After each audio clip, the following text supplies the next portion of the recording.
சாய் பக்தர்களுக்கு என் அன்பு வணக்கங்கள். ஓம் சாய்ராம். என் அன்பு குழந்தையே, இந்த நேரத்தில் உன் துணையை பற்றி உன்னிடம் சொல்ல வந்தேன். உன்னிடம் வாழ வேண்டும் என்ற ஆசை உன் துணையின் மனதில் அதிகமாக உள்ளது. உன்னுடன் வந்து பேச வேண்டும், ஆசையாக பழக வேண்டும், உன் மனதிற்கு ஏற்றபடி நடந்து கொள்ள வேண்டும் என்று மனம் மாறி இப்பொழுது உன் மீது அன்பும் பாசமும் நிறைந்து காணும் உன் துணை இப்பொழுது ஒரு இடத்தில் வகையாக மாட்டிக்கொண்டிருக்கிறார். அதை பற்றி சொல்லத்தான் இப்பொழுது உன்னிடம் வந்தேன்.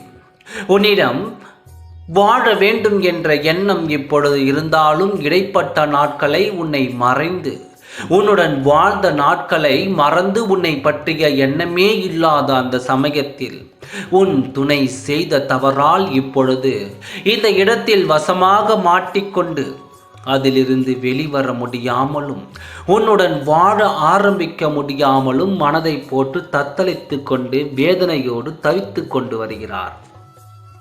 யாரிடம் சாயப்பா மாட்டிக்கொண்டார் என்று நீ கேட்பது எனக்கு தெரிகிறது. உன் மீது அன்பு இல்லாத அந்த நேரத்தில் உன் துணை செய்த காரியத்தை முன்பே உன்னிடம் நான் சொல்லி இருக்கிறேன்.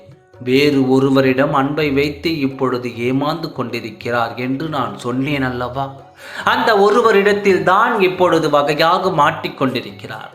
அன்பு இல்லாத நேரத்தில் கிடைக்கும் அன்பை உண்மை என்று நம்பி ஒருவரிடம் ஏமாந்து இருந்த உன் துணையை இப்பொழுது உன் நினைவு வந்து உன்னுடன் வாழ வேண்டும் நினைக்கும் உன் துணையால் அவர்கள் இடத்தில் இருந்து வெளியே வர முடியாமல் சிக்கி தவித்துக் கொண்டிருக்கிறார்.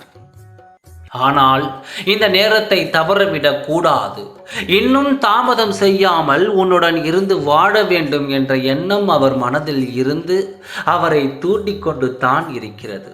இருந்தாலும் இதிலிருந்து எப்படி தப்பிப்பது என்று தெரியாமல் அவர்களிடத்தில் மாட்டி தவித்துக் கொண்டிருக்கிறார்.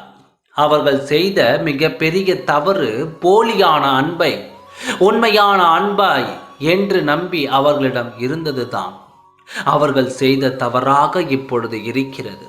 இதிலிருந்து அவரால் சுலபமாக வெளிவர முடியாது என்று எனக்கு தெரியும். அவர்கள் சுலபமான மனிதர்கள் அல்ல. அதனால் போலியான அன்பை உன் துணையிடம் காட்டி அவர்களிடத்தில் இருக்கும் அனைத்தையும் பறித்து இப்பொழுது வெறும் கையில் நிற்க வைத்து நிற்கதியாக இருக்கும் உன் துணையும் இப்பொழுது உன்னிடம் சேரக்கூடாது என்று பிடித்து கொண்டிருக்கிறார்கள். மனம் மாறி இருக்கும் உன் துணைக்கு என்ன செய்வது என்று தெரியாமல் திகைத்து போய் நிற்கிறாய். இப்பொழுதுதான் அவர் தவறு புரிய வருகிறது.